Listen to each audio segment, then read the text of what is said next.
Assalamualaikum warahmatullahi wabarakatuh. Perkenalkan, nama saya Salsabila Andini. Saya dari Prodi Manajemen kelas B. Di sini saya akan menjelaskan tentang mengeksplorasi teks akademik dalam genre makro.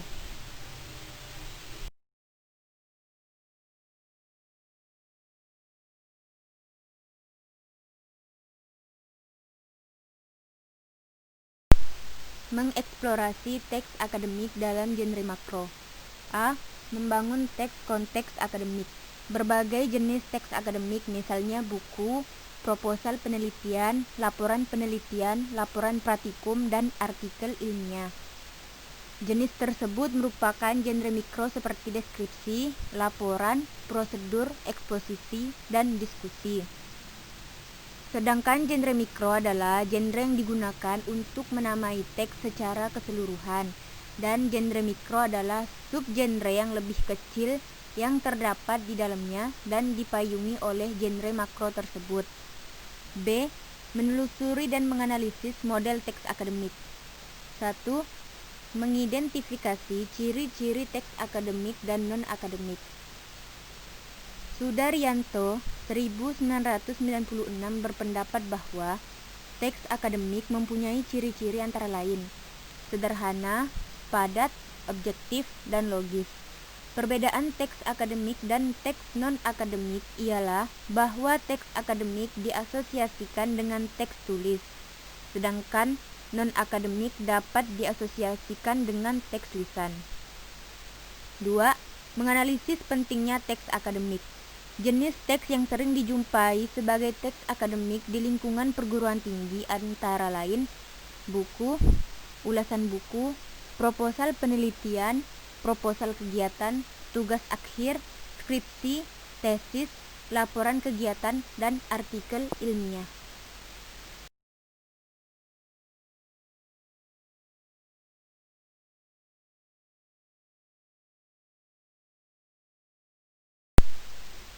C.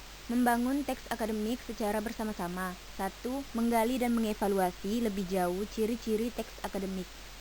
Ciri-ciri yang membedakan teks akademik dan non-akademik adalah ciri-ciri leksikogramatika. Kata-kata dalam susunan beserta makna yang dihasilkan yang ada di tingkat leksis atau kata, kalimat, dan wacana. Ciri-ciri itu terlihat dari pemilihan leksis, kelompok kata, kompleksitas kalimat, dan struktur teks. A. Teks akademik sederhana dalam struktur kalimat. Kalimat simpleks yaitu kalimat yang hanya mengandung satu aksi atau peristiwa. Sedangkan kalimat kompleks adalah kalimat yang mengandung lebih dari satu aksi atau peristiwa yang dinyatakan dengan paraktik atau hipotaktik.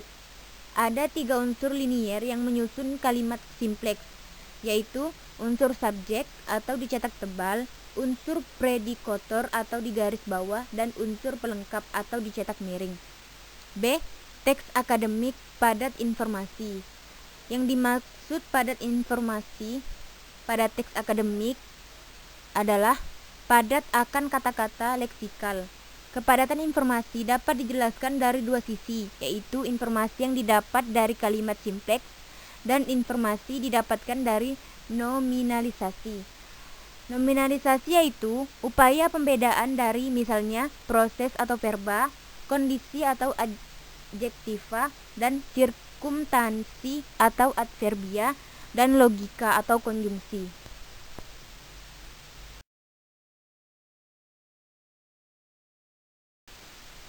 C. Teks akademik padat pada leksikal. Teks akademik lebih banyak mengandung kata leksikal atau kata isi daripada kata struktural. Meskipun jumlahnya lebih kecil, kata struktural lebih sering muncul daripada leksikal. D. Teks akademik banyak memanfaatkan nominalisasi. Teks ini ditujukan untuk mengungkapkan pengetahuan dengan ringkas dan padat. Oleh karena itu, nominalisasi menjadi ciri yang sangat penting pada teks akademik. Contoh akademik yang mengandung ciri nominalisasi yaitu pengendalian, penyemprotan, analisis, sumbangan, pengetahuan, komunikasi, dan lain-lain. Pemadatan informasi semakin kompleks apabila ada 2 atau lebih leksis yang dihimpun dalam suatu gugusan kelompok nominal. Gugusan leksis sejenis itu oleh Helen disebut kluster, yaitu gugusan yang merupakan satu kesatuan yang terdiri atas 2 atau 4 kata. Teks akademik banyak memanfaatkan metafora gramatika melalui ungkapan inkongruen. Metafora gramatika adalah pergeseran dari satu leksis ke leksis lain. Teks akademik banyak memanfaatkan metafora gramatika dalam ungkapan yang inkongruen.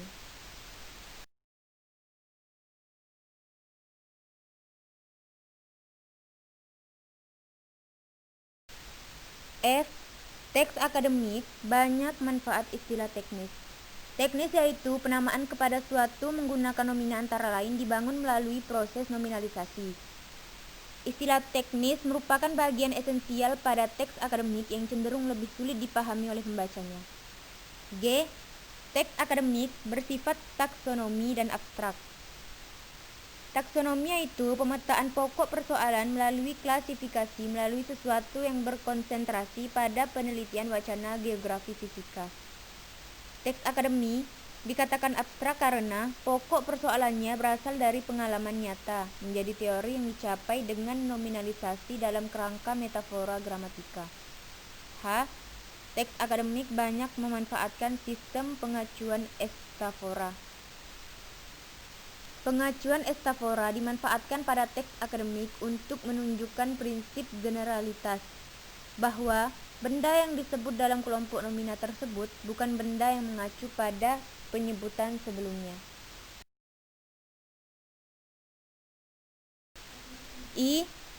Teks akademik memanfaatkan proses relasional identifikatif dan relasional atributif.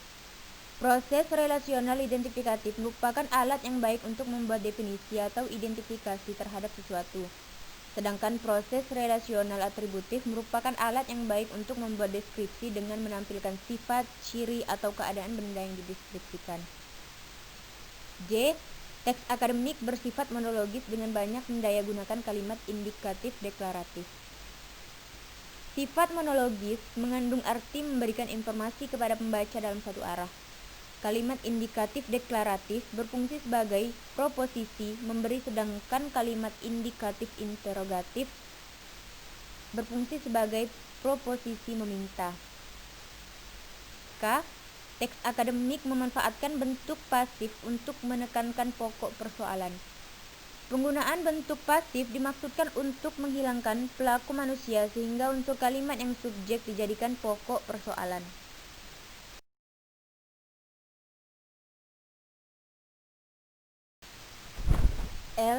Teks akademik seharusnya tidak mengandung kalimat minor. Kalimat minor adalah kalimat yang tidak lengkap.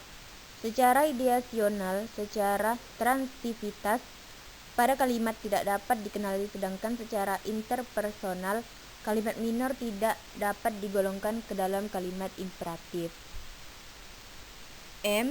Teks akademik seharusnya tidak mengandung kalimat tag gramatikal.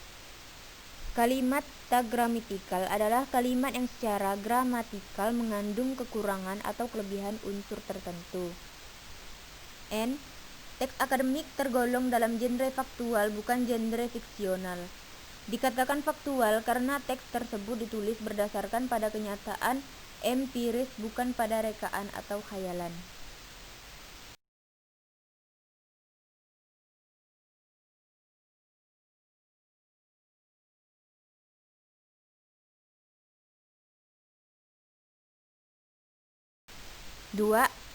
Menjadikan teks akademik dalam berbagai genre makro. Ulasan buku. Ulasan buku dikelompokkan menjadi 2, yaitu buku ajar dan buku referensi. Proposal. Proposal merupakan tulisan yang berisi rancangan penelitian atau kegiatan. Laporan. Laporan dikelompokkan menjadi 2, yaitu laporan penelitian dan laporan kegiatan. Artikel ilmiah. Artikel ilmiah dikelompokkan menjadi artikel penelitian dan artikel konseptual. Struktur artikel penelitian sama dengan struktur teks laporan, yaitu abstrak, pendahuluan, tinjauan pustaka, metodologi penelitian, hasil, pembahasan, dan simpulan.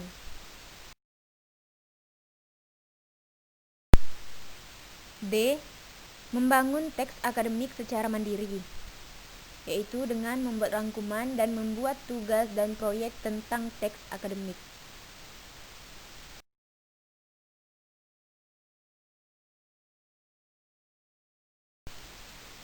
Sekian presentasi saya pada materi ini. Kurang lebihnya saya mohon maaf. Wabillahi taufik wal hidayah. Wassalamualaikum warahmatullahi wabarakatuh.